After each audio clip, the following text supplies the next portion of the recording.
तो मैं तो ये कहता हूँ आमने सामने का पाला खींच लो, और आमने सामने का पाला खींच के जब मन करे चाहे तमंचे ले आओ चाहे कुछ, क्योंकि समाज से बड़ा कुछ भी नहीं है। समाज ही नहीं होगा तो फिर हम क्या करेंगे देश में रह के? सारा मुखालता निकाल दिया जाएगा दिमाग से। अगर धीरेन्द्र शास्त्री के दिमाग में गोबर भर रहा हो और उसकी आंखों में सुअर का बाल और वो ये सोच रहा है कि हमारे समाज को डरा के धमका के, उसका छोटा भाई डरा के धमका के डर जाएगा। FIR जो है एक व्यक्ति के विरुद्ध दर्ज की गई है, जिनका नाम शालिग्राम दत्त। और भी लोग थे सर इसमें? और भी लोग थे सर? फरियादी के जो कथन है उसके हिसाब से यही के खिलाफ FIR कराई गई। ये जो पूरा मामला है, आप तमाम लोग ये तो सुन रहे होंगे कि उसने जाति सूचक गालियाँ दी हैं। आपने ये भी सुना होगा कि भाई तमंचों के साथ वो पहुंचा, लेकिन उसके पीछे का मेन कारण क्या है? उसके पीछे का मेन कारण मैं आपको बताऊंगा कि उसके पीछे का मेन कारण क्या है। साथियों, जैसा जानकारी से हमें पता लगा है, मारपीट और विभिन्न SC एक्ट की जो धाराएं हैं उनके तहत मामले को पंजीबद्ध कर दिया गया है। इसमें बाकी जो स्वतंत्र साक्षी हैं, गांव के लोग हैं, उनके बयान दिए जाएंगे। जो झगड़े की मूल वजह थी वो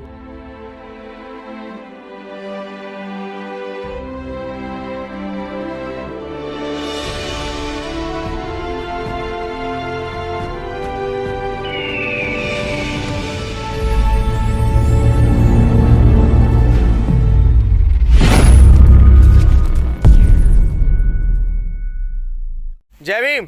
साथियों, जैसा कि आप सभी को पता है कि वर्तमान में एक मुद्दा बहुत गर्म चल रहा है। वो मुद्दा ये है कि आपने मध्य प्रदेश के छतरपुर ज़िले के गांव गढ़ा गांव की एक घटना सुनी होगी, जिसमें एक शादी के अंदर एक व्यक्ति जो है वो कट्टा लेके और एक हमारे समाज के परिवार पर मतलब मारा पीटी कर रहा है, उन्हें गालियाँ, अभद्र भाषा का प्रयोग कर रहा है, जाति सूचक गालियाँ दे रहा है। आखिर वो पूरा मामला क्या है? वो पूरा मामला मैं आपके बीच लेके आया हूँ। बहुत लंबे समय से एक पाखंडी है जिसका नाम बहुत चर्चाओं में है, जिसे आप तमाम लोग या सब लोग, जिसको नेशनल मीडिया बहुत वायरल कर रहा है, जिसको आप लोग जानते हैं धीरेन्द्र शास्त्री के नाम से, जो पीठाधीश करके उन्हें बोला जाता है कि वो पीठाधीश है, उसका छोटा भाई। ये जो पूरा मामला है, आप तमाम लोग ये तो सुन रहे होंगे कि उसने जाति सूचक गालियाँ दी हैं। आपने ये भी सुना होगा कि भाई तमंचों के साथ वो पहुँचा, लेकिन उसके पीछे का मेन कारण क्या है? उसके पीछे का मेन कारण मैं आपको बताऊँगा कि उसके पीछे का मेन कारण क्या है। साथियों, जैसा जानकारी से हमें पता लगा है कि मुख्यमंत्री, मध्य प्रदेश के मुख्यमंत्री, वहाँ पर एक जो सम्मेलन में शादियाँ होती हैं, बहुत सारे समूह के साथ शादियाँ होती हैं, बहुत सारी शादियाँ होती हैं, वो शादी उस गढ़ा गांव में होने जा रही थी। और वहीं जो परिवार है, जिसके परिवार पर जाकर उसने धीरेन्द्र शास्त्री के भाई ने, जिसका नाम है गर्ग करके कुछ है उसका नाम, जब वो वहाँ गया है तो उसने बोला है कि आप अपनी लड़की की शादी उसी सम्मेलन में करो जिस सम्मेलन में मुख्यमंत्री जी आ रहे हैं। तो उस परिवार ने उनसे कहा कि नहीं, हम तो अपनी बेटी की शादी नहीं करेंगे, हम तो अपनी बेटी की शादी बहुत धूमधाम से करना चाहते हैं, क्योंकि हमारे पास, हम सक्षम लोग हैं और हमें बाबा साहेब अम्बेडकर के द्वारा, उनके लिखे संविधान के द्वारा तमाम अधिकार मिले, हम सक्षम हैं कि हम अपनी बच्ची की शादी कर सकते हैं। लेकिन इसके बाद भी दबाव बनाया गया, लेकिन परिवार नहीं माना। लेकिन जब अगले दिन या जब भी वो शादी हुई, उस दिन भी धीरेन्द्र शास्त्री का वो छोटा भाई वहाँ गया। वहाँ पर समाज के गाने बज रहे थे और उसने जाकर मार पिटाई की, तमंचों के साथ समाज को डराने का प्रयास किया। और वहीं शादी के अंदर एक व्यक्ति था जिसने चुपके से वो वीडियो बना लिया, जिसकी वजह से हमें पता लग गया।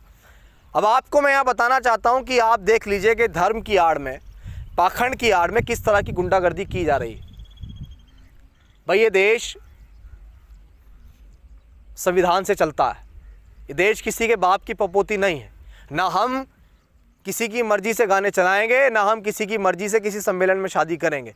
यानी कि ये हम पर ये थोपना चाहते हैं कि आज भी आपका जीवन वही रहना चाहिए जो आपके पुरखों ने हमारी गुलामी करके जीवन काटा। लेकिन आज के समय में तो ये होगा नहीं, ना आज के समय में ये कतई भी बर्दाश्त किया जाएगा। ये लोग ये सोच रहे हैं कि आपने पहले भी हमारी गुलामी करी, आप आज भी हमारी गुलामी करो और आने वाले कल में भी आप हमारी गुलामी करके अपने जीवन को व्यतीत करो, तो ये नहीं होगा। मैं वहाँ के प्रशासन से ये कहना चाहता हूँ, पूरे समाज की तरफ से कहना चाहता हूँ कि वो परिवार बहुत डरा हुआ है। डरा हुआ इसलिए है क्योंकि जो गुंडे लोग जो तमंचा लेके आज के समय में, आज़ादी के 75 साल बाद भी वहाँ जा सकते हैं, परिवार को डरा सकते हैं, धमका सकते हैं, जाति सूचक गालियाँ दे सकते हैं, वो बाद में बहुत कुछ कर सकते हैं। सुनने में आ रहा है कि धीरेंद्र शास्त्री भी उस परिवार के पास दबाव बनाने गए हैं कि आप लोग इस सारे मसले में फैसला कर लीजिए, कुछ भी अलग नहीं है। तो मैं तो उस परिवार को भी कहना चाहता हूं कि डरने की आवश्यकता नहीं है। पूरा बहुजन समाज आपके साथ खड़ा है। अब ये समाज पहले वाला नहीं है कि अपने साथ होने वाले शोषण को सहकर चुप बैठ जाएगा। ये समाज तो मुंह तोड़ जवाब देने वाला बन गया है।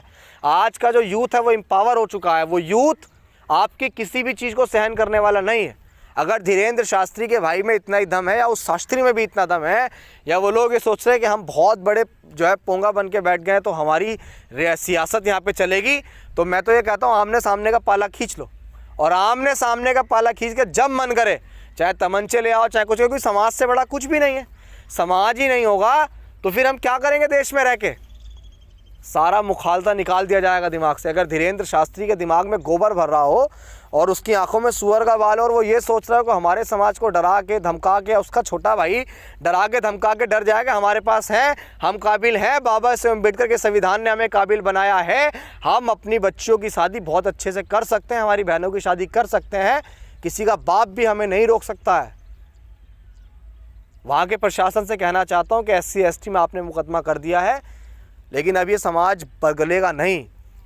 जल्द से जल्द गिरफ्तारी की जाए, अन्यथा ये आपको भी पता है भोपाल ज़्यादा दिन दूर नहीं गया है।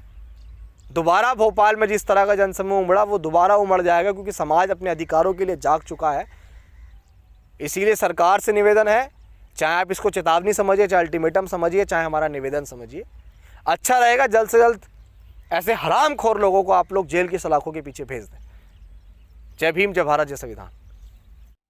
सर, बागेश्वर धाम के भाई पर मामला दर्ज हुआ है, क्या मामला था सर, क्या घटना थी? छतरपुर जिले के थाना बमीठा अंतर्गत ग्राम गड़ा का एक सोशल मीडिया पे वीडियो वायरल हुआ था, जो 11 तारीख का बताया गया था। एक अनुभाग से टीम बना के तस्दीक करने के लिए ग्राम गड़ा भेजी गई थी। तस्दीक के दौरान विस्तृत कथन लिए गए, जिसमें मारपीट और विभिन्न SC ST एक्ट की जो धाराएं हैं उनके तहत मामले को पंजीबद्ध कर दिया गया है। इसमें बाकी जो स्वतंत्र साक्षी हैं, गांव के लोग हैं, उनके बयान लिए जाएंगे। जो झगड़े की मूल वजह थी वो धार्मिक स्थल पे गाने बजाने को लेके थी, जिसका विरोध किया गया था, क्योंकि संघीय अपराध बनता था, इसलिए कायमी इसमें कर दी गई। किन लोगों पर FIR दर्ज की गई है? इसमें FIR जो है एक व्यक्ति के विरुद्ध दर्ज की गई है, जिनका नाम शालिग्राम गर्ग है। और भी लोग थे सर इसमें? और भी लोग थे सर? फरियादी के जो कथन है उसके हिसाब से एक ही के खिलाफ उन्होंने FIR कराई है, जो दर्ज कर दी है। सर, उसमें पिस्टल लेके दिखा रहा है कि आतंक मचा रहा है, इस तरीके का वीडियो वायरल हुआ था। क्या पिस्टल भी भविष्य में जब्त की जाएगी? इसमें वीडियोग्राफिक जो कथन लिए गए हैं उसमें कट्टे का भी जिक्र नहीं हुआ है, उसके लिए और विस्तृत पूछताछ भी की जाएगी। हरिजन एक्ट भी लगाया सर क्या इसमें? ये बता चुका हूँ। ठीक है सर, थैंक यू।